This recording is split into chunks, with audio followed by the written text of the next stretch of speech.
You've done the journaling, you've read the books, you have meditated, reflected, pulled oracle cards, maybe even asked your most trusted friends for advice. And yet you're still feeling stuck, right? Second guessing yourself, trying to think your way into clarity. Does any of that sound familiar to you, my friend? Listen, it's not you. The problem isn't that you're not trying hard enough. The problem is that you've been taught the wrong way to do this. So, today we are breaking down some of the biggest mistakes that women make when trying to trust ourselves and how to finally start moving forward. So, welcome back to the Magic Mindfulness Podcast. I'm your host, Rachel Hupp, and this is where we explore how you can take yoga and mindfulness off the mat and into your daily life so you can feel more aligned, more grounded, and more clear about your path forward. Now, if you have been following along in this series, we started out by talking about the life changing magic of yoga beyond the poses. And then in the last video, we explored one simple way to start rebuilding self trust. But maybe you've tried that and you are still feeling stuck. Well, that's because so many of us unknowingly make the same mistakes when trying to trust ourselves again. And it's not because we're doing anything wrong, but because we have all been conditioned to look outside of ourselves for answers. So, today we are breaking down some of the biggest myths about self trust so that you can stop second guessing yourself, start listening to your inner voice again, and finally move forward with a deeper sense of clarity and confidence. My hope, my friend, is that by the end of this video, you're going to know exactly why self trust feels so hard sometimes and what you can do to start rebuilding it today. And real quick, this episode is sponsored by Widely Aligned Women, my 12-week program where we take all of these concepts and actually integrate them into your daily life. I'll share more about that later, but for now, let's go ahead and dive in. So, I want to talk to you today about some of the biggest myths that I have encountered when it comes to self trust. We're going to talk about why self trust feels so hard, even when you are trying to figure it all out. Because if you are here with me now, if you're watching or listening to this, I already know something about you.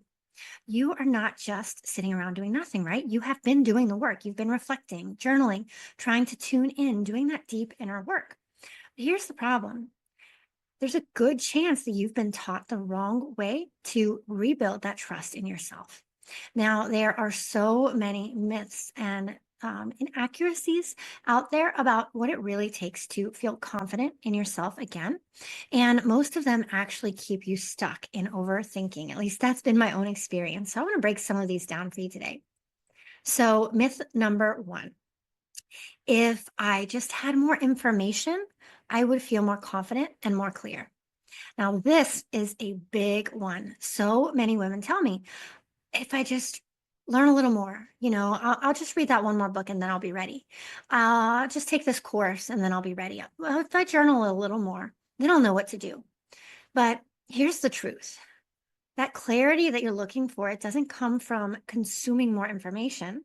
It comes from learning to listen inward. At some point, we have to turn that insight into action. And don't get me wrong, I get this because I have been there. I love learning.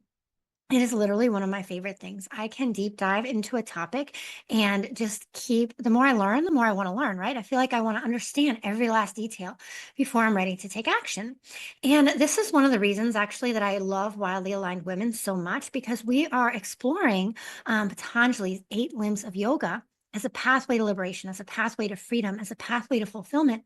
And every single time I revisit them, I learn something new. There's always another layer to uncover. And I think that's beautiful. But I've also had to learn that understanding something more deeply is not the same as finally being ready to trust myself. And, something that I realized was that sometimes I was actually using that research, that wanting to learn more, wanting to know more, as a way to avoid making a decision. Have you ever been there? Let me know. Show me a hands up in the comments if you have been in that spot where you're using research or the need to learn more we can call it imposter syndrome sometimes, but you're using it as a way to avoid something, avoid a decision in many cases, or avoid taking action. And, when I got really honest with myself, I realized sometimes I was using that research, I was using that need to know more or learn more as a way to avoid taking action, as a way to avoid making a decision. Because the moment that I stopped researching, I had to actually choose, I had to actually take action. And that sometimes means stepping into the unknown, trusting myself, and risking being wrong. And honestly, that felt scary. And so here's what I've learned: clarity doesn't come from gathering more information, confidence doesn't come from gathering more information. It comes from learning to listen to ourselves.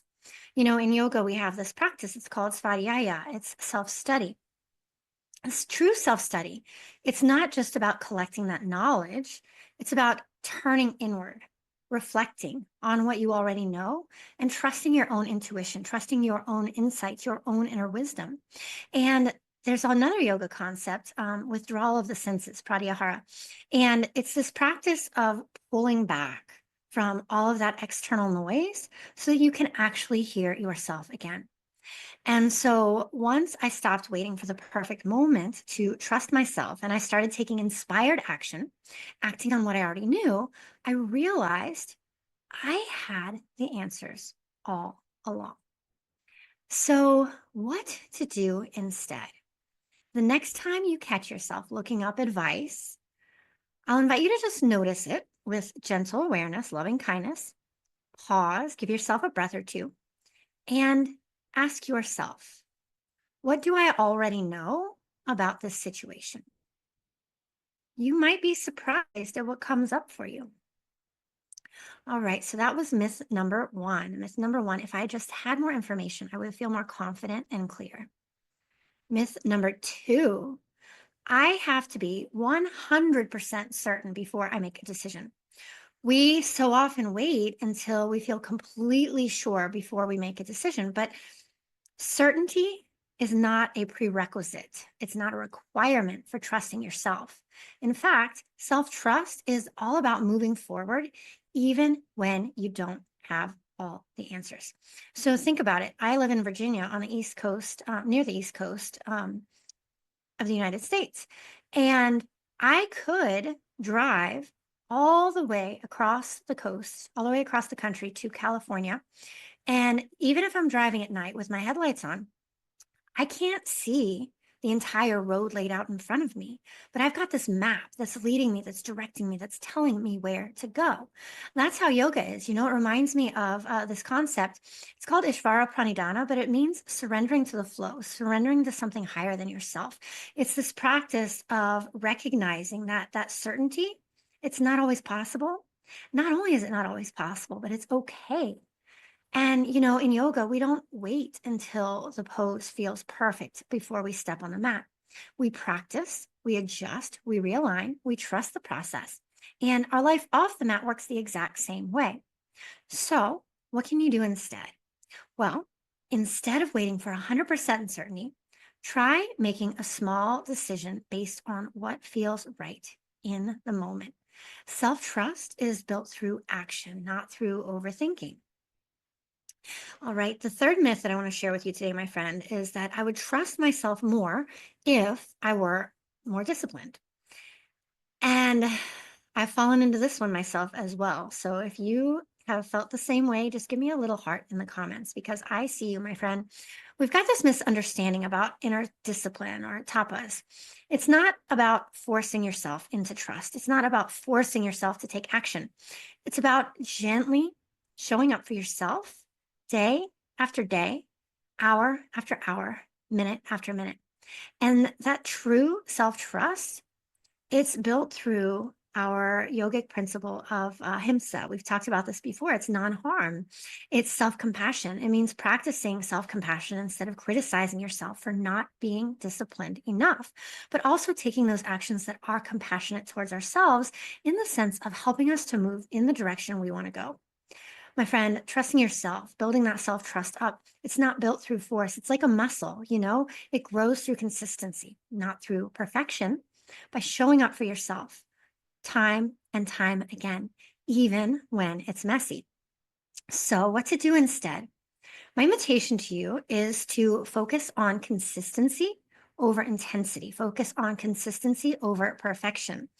Instead of trying to fix yourself with rigid discipline, start with small, doable commitments and follow through. Not because you have to, but because it strengthens your trust in yourself.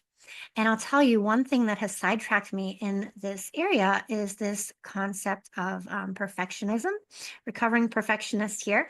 And so don't get caught up in perfectionism and just let yourself take the next aligned step forward. Whatever feels right and aligned for you, trust yourself. If we veer off path, we can redirect. And so, giving yourself full permission to meet yourself where you are, to trust yourself, and to take these baby steps into this deeper sense of self awareness, self trust, and self confidence. So, just to kind of quickly recap what we've talked about so far, some of the biggest myths, some of the biggest mistakes that I see when we try to rebuild that trust in ourselves are one, thinking that more information is going to lead to more clarity or confidence, when the reality is that self trust comes from acting on what you already know. The second one is waiting for 100% certainty because self trust is built through action, not through overthinking or analysis paralysis. And then trying to force it through discipline because real self trust comes from consistency, not through perfection. When we get to this state where we trust ourselves, it feels more like we're balancing the masculine and the masculine discipline with the feminine flow. And so this is why self trust isn't something that you just figure out. It's something that we practice day by day. And every small decision that you make from a place of inner trust strengthens that muscle.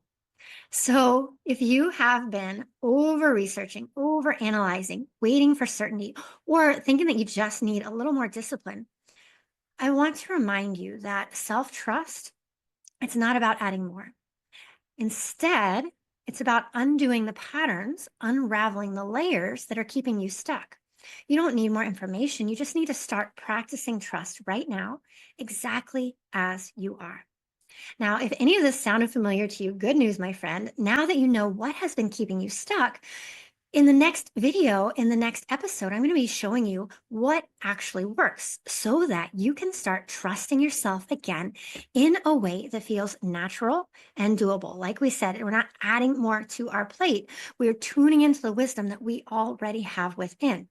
So, if this resonated with you, be sure to tune in to the next episode in this series because we're going to go even deeper into the patterns that keep you stuck and how we can finally break free. How do we start peeling back those layers?